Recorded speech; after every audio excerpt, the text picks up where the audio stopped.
Hello, everybody, and welcome to WarCrafters. And I was just logged out of my screen. Oh boy. Yeah, hold on a second. Blink. All right. Well, I am Mayor Watt. Oh, wait. So today is October 27th, 2024. It's Season 1, Episode 27. I am Mayor Watt, and along with the Sentient AI from the future, we're going to be talking about Overthrown, climate change games, WoW, one expensive mount, Fortnite crossover masterclass, and when not enough is not enough. So, yeah. Everything's powered by ohmTown.com, so go over there and become a citizen. ohmTown.com, all news, none of the noise. You can just search for what you're interested in or go into one of 50 channels, and there's actually more that may come. Some may be disabled, and we swap out a particular topic because areas of interest. I use ohmTown.com as my information overload mechanism, and it's kind of a tool for everybody. So go over and see what you can use it for. Keep in touch, though. Come over to our daily show, Non Sequitur News, over on Twitch and YouTube. All 1,400 plus channels or episodes are over on YouTube. Not all of it is stored on Twitch because they delete it every 60 days. That's kind of frustrating. Come on, Twitch. Yeah. Well, I mean, I understand the limitation. I mean, that's a lot of storage to sit there and babysit. But anyway, everything's powered by ohmTown, like I've been saying. So we'll see you on the other side of this.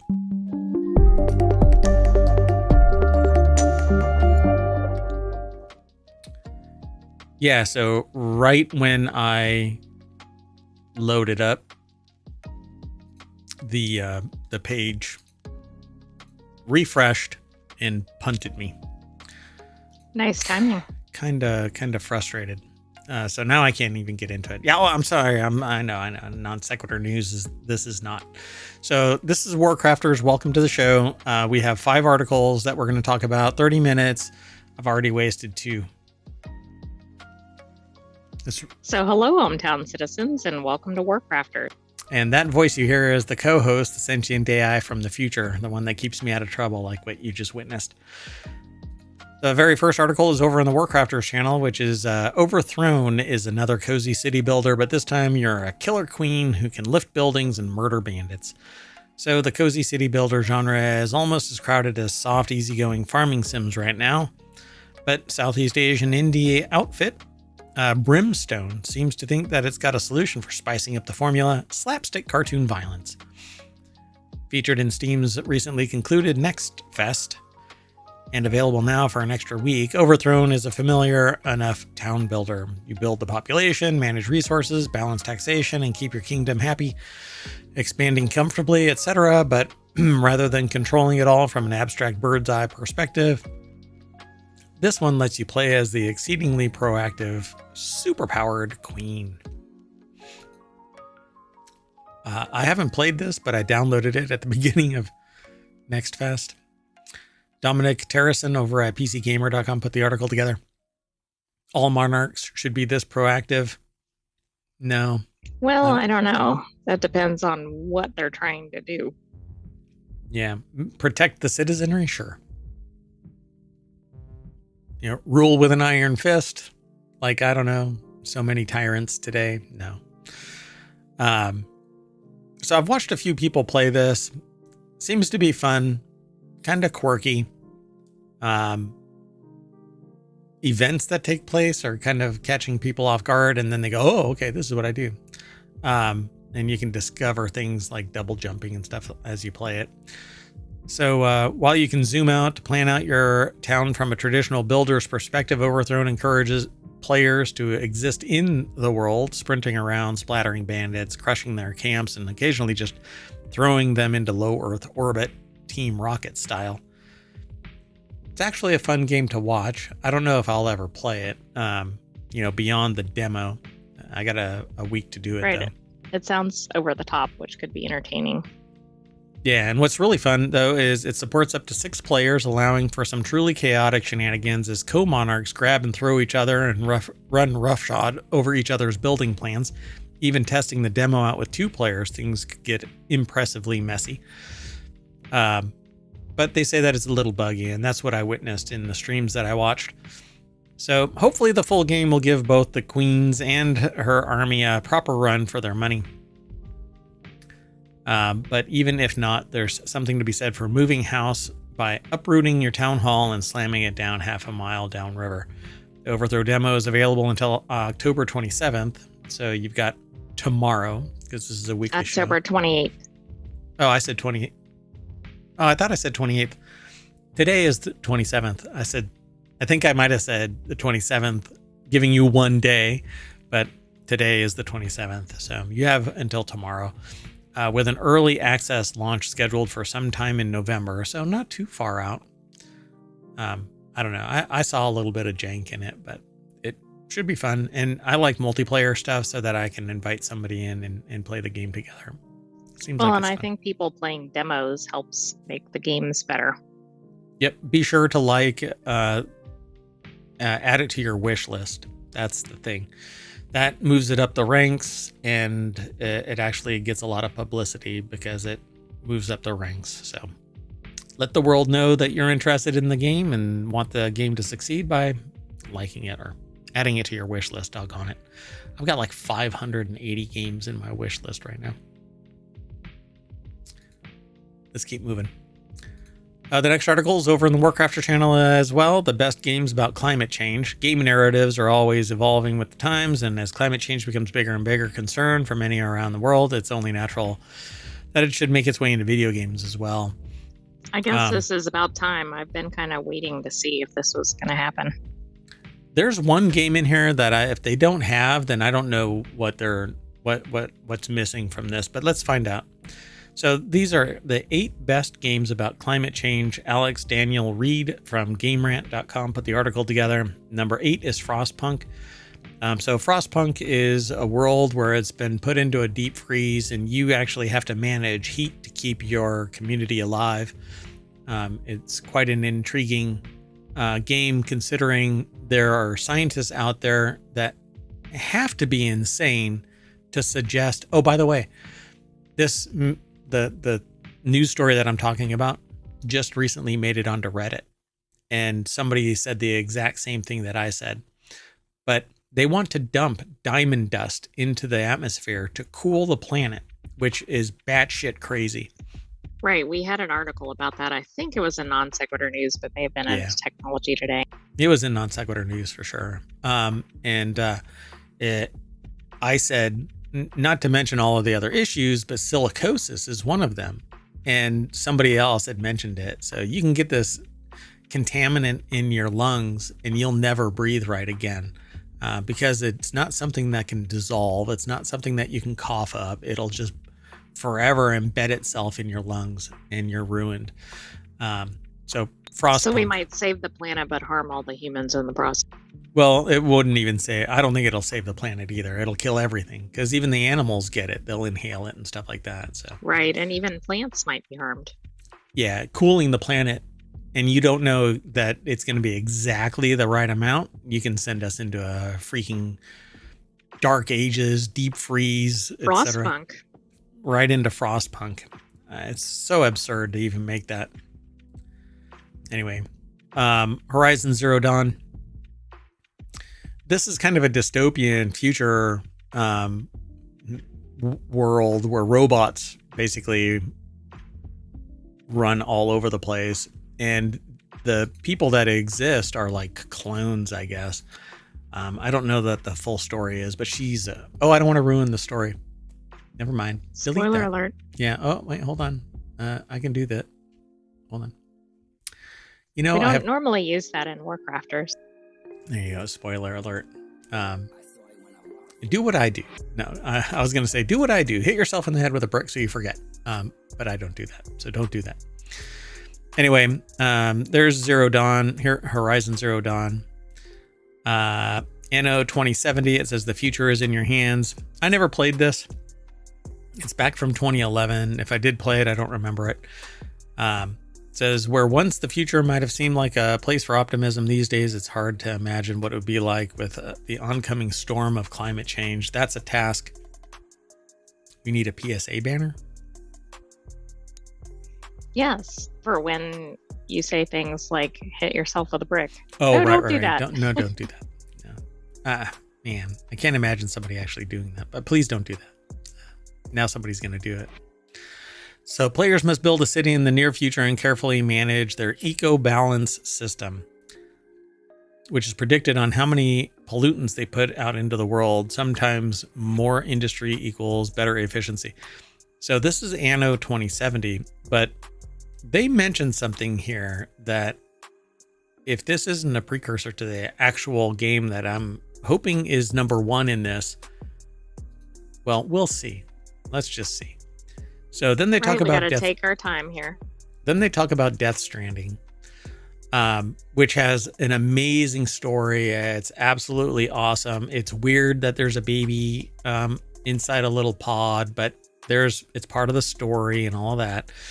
But it's a walking simulator. So Hideo Kojima always has his finger on the pulse of the current issues, and that is no different in Death Stranding, which depicts the world ravaged by timefall, an ecological phenomenon where falling rain rapidly ages anything that it touches. And it says, we'll forget about the dead coming back to life for the time being. So yeah, as you walk, if you get rained on, then time changes.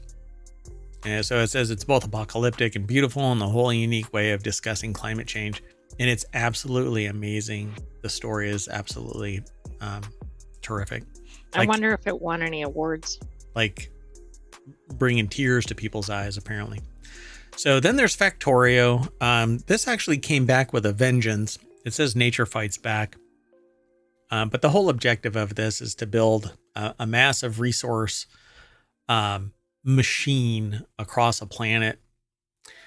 And it says, lately factory games have been all the rage, and it's hard to deny the sheer pleasure of having a system set up that seamlessly churns out beautiful production of various colors. However, Factorio has a sneaky thorn ready to annoy every player. It turns out that the planet that they're on is far from empty. In fact, it's the home planet of a bug-like species that tries to take out the player's factory because of the pollution that it's causing.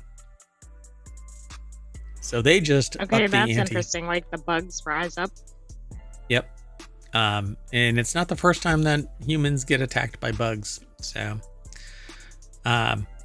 what's interesting about this game is that it had been out for a little while, right? So it was out in 2020. But then they did this patch where I guess you go to space, something like that. I didn't end up... I've never even purchased this. So hold on.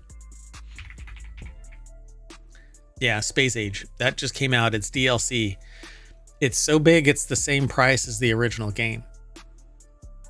But people are gobbling it up. It's flagged as being overwhelmingly positive by the recent reviews and all reviews. 153,560. A 97%. Might be worth checking out. Yep. So you can get the actually it says it's $42 now for the DLC. Oh, and the soundtrack separate, but I'd never listened to the soundtrack separately. Anyway, it's online co-op and LAN co-op, cross-platform, multiplayer, single player, has Steam achievements, and a level editor apparently, but I don't know how that works. I thought it was dynamic content, but okay. Anyway, pretty cool. Then there's Civ 6, The Gathering Storm. That just came out. Oh, wait, no, not Civ 6. There's another civilization that's coming. When the Gathering Storm DLC was released for Civ 6, some players were reticent about how the game was implementing climate change mechanics when Civ 6 was mostly takes place in the past, when such ecological changes weren't such an issue. Were they? Well, I don't know. Maybe they weren't recognized to be issues, because I'm thinking about like high levels of factory pollution. I mean, I don't know how far back it was, but it started back during the industrial age, spewing coal into the air unabated. I mean, we are the creators. We stand on the shoulders of giants, or we drown in the smog of our predecessors. Right, yeah, we had like polluted water and air and just all kinds of things, and really no safeguards. That's a shirt right there. We drown in the smog of our predecessors. Yeah, that's going to go in the shirt store.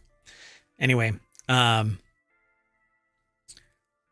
however, what resulted actually a fantastic and well thought out series of interconnected systems involving carbon emissions shared across all civilizations, resulting in rising sea levels and tangible penalties against civilizations that cause too many emissions. Then there's Terra Nil, which is really neat game. It actually, you reverse the negative impact of I don't know if it's smog or something. Basically, you have to rejuvenate a dead world for you to move on to the next level. It's actually a lot of fun to play this. And you can't go too much and you can't go too little. Too much and it causes a problem. Too little and you don't succeed. So it's a lot of fun. And then there's Final Fantasy VII. So this list completely doesn't missed. Include what you needed? Nope. There is a game called ECO. ECO. Okay, first of all, that should have been a rich target because of the name. It's a multiplayer game, and your objective is to either basically live in perpetuity in balance with nature, or stop an asteroid from smashing into Earth. Okay, and you see the asteroid orbiting around you. Oh, wow. I mean, yeah, that seems like that should have been included here. It's a massively multiplayer game. Not massive. Let me say that again. It's a multiplayer game where everybody, but there's a lot of people that can play all together. You actually build up little societies and individual cultures if you want to RP it, role play it. And as you build up to your modernity level, you actually negatively impact the environment. And it's very obvious. You have metrics and stuff like that, but to advance, you have to construct something that's damaging to nature. There's just really no way around it. It was the other way, like you got more points or something if your structure was more eco-friendly or something. You can try, but with every modern level of technology, there's some refuse that's left over. From mining, you leave slag. From milling stuff, you have trash. From food that you pick, it becomes trash because nature is largely in stasis, it's largely in stasis. You don't have trees just dumping so much fruit all the time that the whole planet dies, right? So we have the world is a symbiotic relationship in and of itself. And then humans, try to ruin everything, short circuit stuff, and then go, oh, well, science will fix it. Yeah, we don't have the science that fixes it. We do, but boy, is it expensive, right, folks? Got to pay for that. But we can spend a lot of money on other things. Yeah. Oh, like I was recently told, I won't get into it. It's a non sequitur, and so that's not what this show is. So let's stick to games, Mayor Watt. All right, let's go on to the next game, or the next article. It's over in WarCrafters as well. World of Warcraft's new mount drains in-game auction house of tokens. That's because this mount is $90. It's nearly 3 times the cost of the base game. Oh my goodness. That seems a little skewed. For one mount. So the new Trader's Gilded Brutosaur mount in World of Warcraft has skyrocketed in popularity, resulting in a shortage of WoW tokens in the in-game auction house. Trade money for tokens, trade the token for the mount. Released to celebrate the 20th anniversary of World of Warcraft, the mount has attracted players' attention, not just for its appearance, but also for its functionality, driving up its demand significantly. Now, I'm not saying to anybody, oh goodness. I'm not saying that it's wrong for you to spend $90 on a mount. If you find value in it, you find value in it. I have purchased World of Warcraft, all of its expansions, and this particular expansion I've played probably 2 weeks worth. Not 2 weeks, like 14 days. I've Not played continuous. twice because I just don't have time to play the game. I would love to, but I don't have the streamer bucks. So Jose V. Rossi over at GameRant.com put the article together, and they say that World of Warcraft's new $90 mount, the Traders Gilded Brutosaur, has driven up demand for World of Warcraft tokens, leading to a shortage in the in-game auction house. The Traders Gilded Brutosaur includes an auction house vendor and mailbox NPCs, enabling players to manage transactions and mail while on the go, because all you have to do is spawn the mount and you have access to the auction house. Okay, I mean, that seems pretty handy, but not $90 worth. If you're a heavy gamer or a World of Warcraft player and you have a lot of shit in the auction house and transfer stuff from mailbox to auction house and vice versa, this thing is the arbitrage position for success, because you would normally have to stop what you're doing out there, port your ass all the way to a city, go to the auction house, stop what you're doing. Well, an opportunity cost. Hey, man. Location. So since its launch in 2004, I was a beta tester for World of Warcraft, by the way. Anyway, with countless expansions and updates, and not countless, you can count them very definitively. And updates. There's a specific number. Yeah, updates, those two, you can be counted. WoW continued to evolve, adding new storylines, classes, races, gameplay mechanics, maintaining its popularity over the years. It's making bank, but it's a microtransaction. This is a mega transaction, $90. Selling for $90, the World of Warcraft's Traders Gilded Brutosaur, the MMO's latest premium mount, has stirred up quite a buzz and caused some economic chaos in the game's community. The Brutosaur comes with an auction house vendor and mailbox NPCs, allowing players to handle transactions and mail when they're out exploring. The special mount is part. I'm almost going to go and log in and buy it, for crying out loud. I will never really need it because I'm not that badass in WoW anymore. I stopped playing it when I went to business school and haven't really gone back.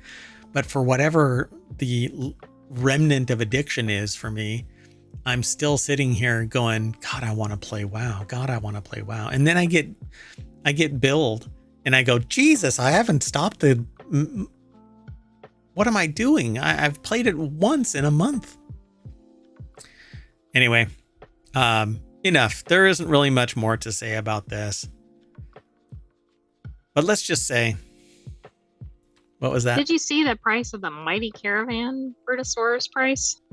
Yeah, in the auction house, right? The Traders Gilded Brutosaur is the first mount since the wildly expensive $475 Mighty Caravan Brutosaur from Battle for Azeroth. So it was removed. I don't think it was actually $475. No way. It says it was the original price in the next paragraph. Hold on a second.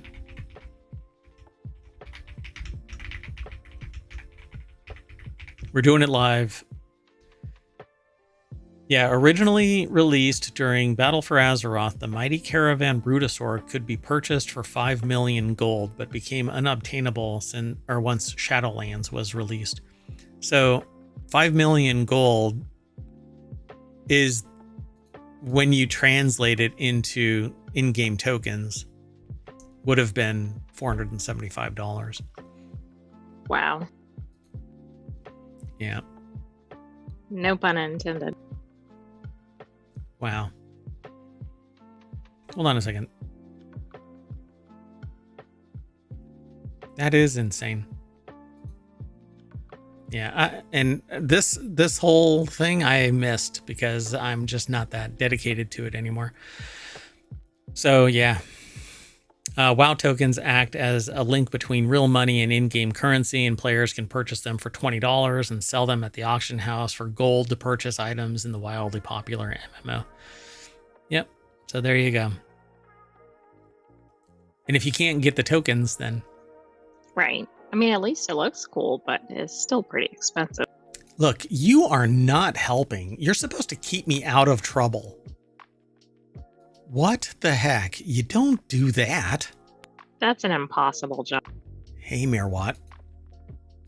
That mount looks really cool. Maybe you should go and buy it. Dear God.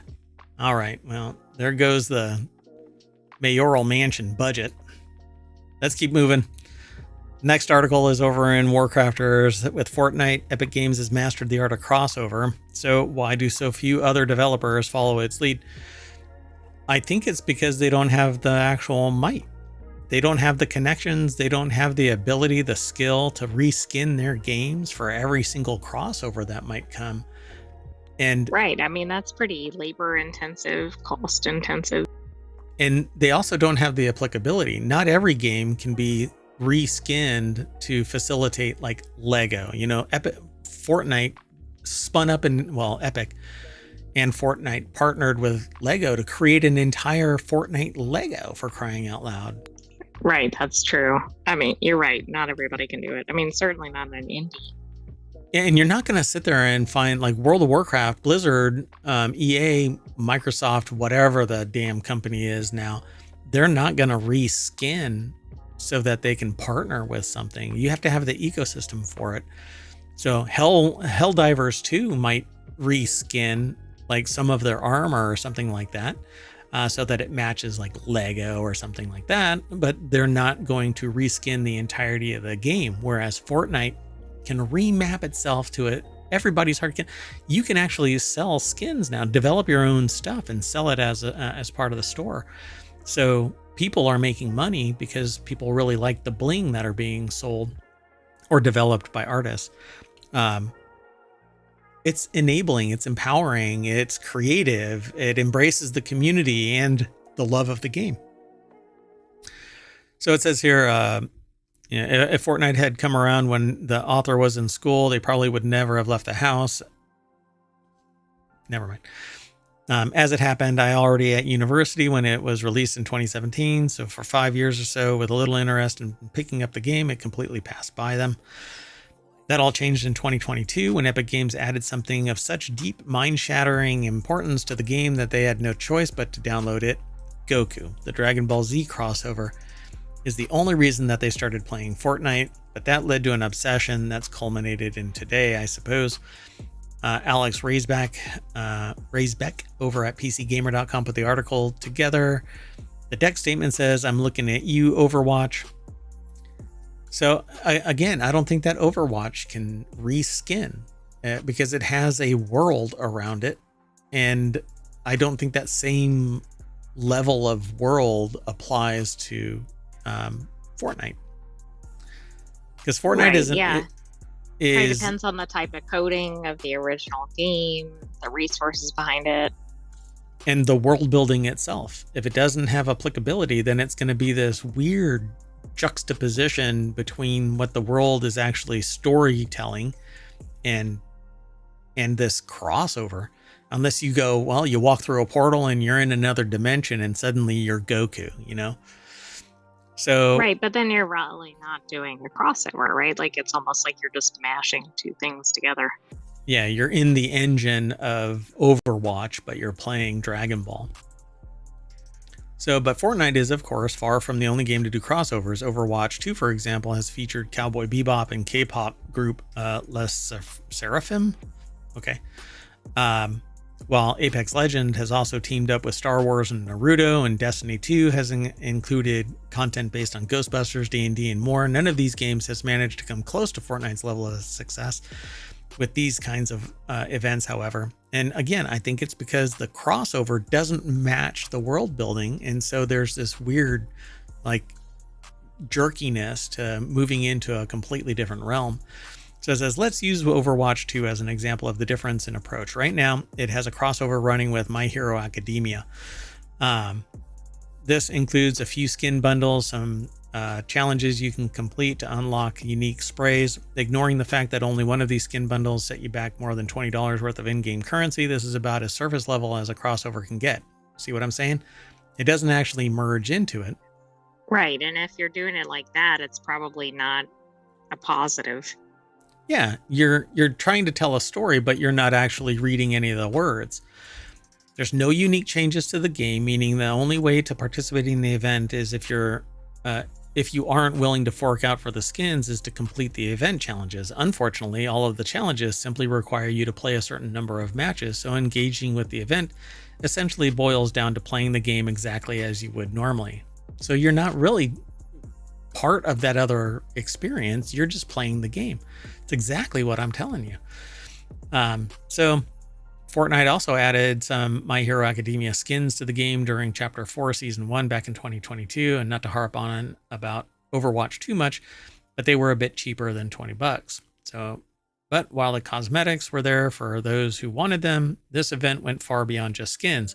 It included a unique weapon, the Deku Smash, taken straight out of the anime, and a fully new map with its own mini game was added, and a set of unique challenges to complete to earn rewards. So it embraced the storytelling of the world. Right, it actually kind of went all in on the crossover.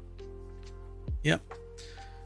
And I'm on the outside. I don't even play Fortnite. I don't even play any of these games because I really don't like these kind of arena style games. Well, this was actually just submitted for the general topic of gaming crossovers. Yeah. And I think it's neat. I love this kind of stuff. I actually love watching people play these games because it requires a level of tenacity that I just don't have. Like I said, I every once in a while I joke about this, but like I have undiagnosed ADHD or something, or at least, what do they call it? ADD, attention deficit disorder. Like I'll just wander off because I just get bored with it. The only thing that actually motivates me nowadays seems to be doing the streams because they're so dynamic.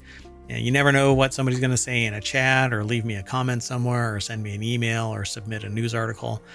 So it's very, very dynamic and keeps me stimulated. So the article goes into more about this, but in essence, they're saying what I'm saying as well. So if you want to know more about this article, then definitely go over and check it out. We're running a little late. We're trying to keep everything within 30 minutes, so let's keep on jumping. The next article and the last one for today is over in WarCrafters. The day before developer cancels second Kickstarter after it whimpers out with only $2,200 of funding, immediately goes all in on a third game in the same announcement. So this is an odd turn of events. I titled this "When Not Enough Is Not Enough." So in what can only be described as a display of biblical hubris, the day before developers have announced a third game instead of going quietly into that good night. So the day before kind of flamed out, and there's a lot of controversy around the day before. In case you're unfamiliar, Fantastic are the people who made one of the highest profile gaming disasters in recent memory, the ones who shipped a game that saw its studio closed temporarily, as the article suggests, within 4 days. It's the studio that made a game no one on the team seemed to understand the nature of during development, finding out it was an MMO via their own announcements. Okay, that doesn't make any sense. Yeah.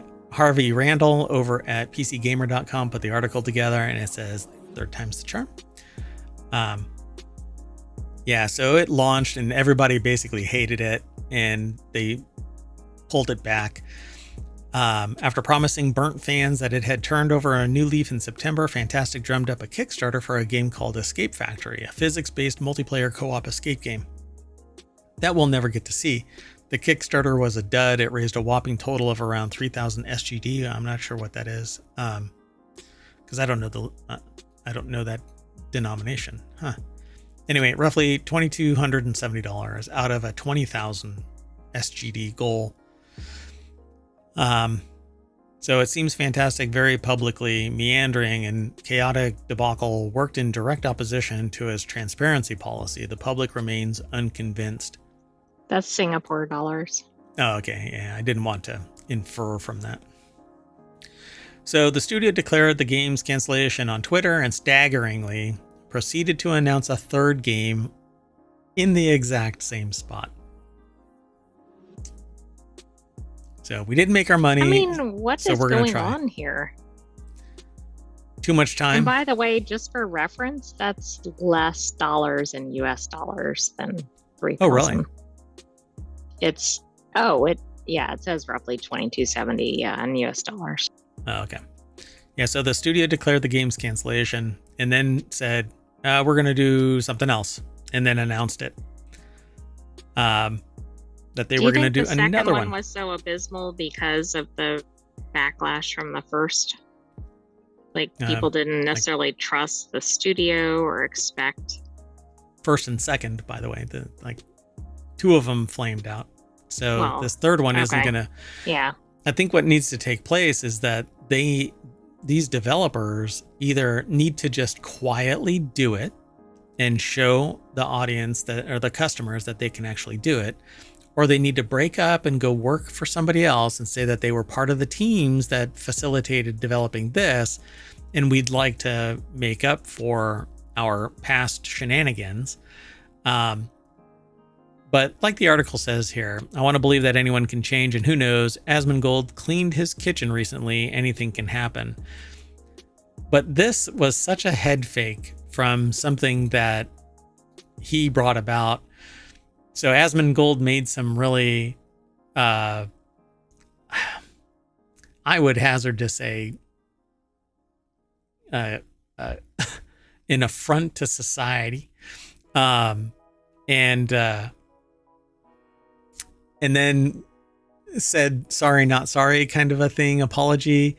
And then suddenly cleaned his kitchen. He was notorious. He was known. His place, basically, he said at one time in one of his streams that he knew when the morning was, because the sun would shine across his room and warm up some animal somewhere in his room that died. What? And the smell became too unbearable, so he would get up. Yeah. It's amazing what this guy apparently lives in. It's a real shame. I mean, it seems like he needs some assistance, but he's making millions of dollars. And I don't know if it's a shtick or it's all bullshit or what, but he cleaned his kitchen, so good on him.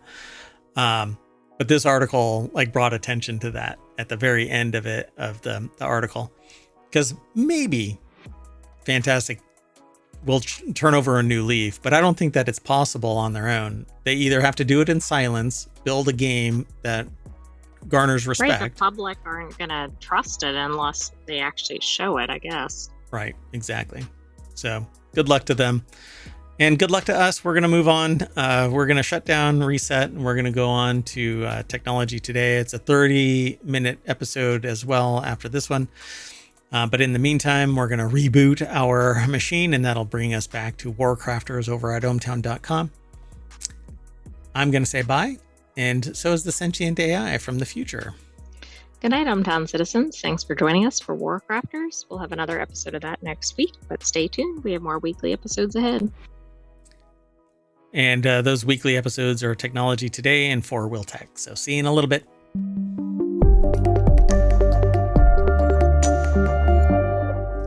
Talking about that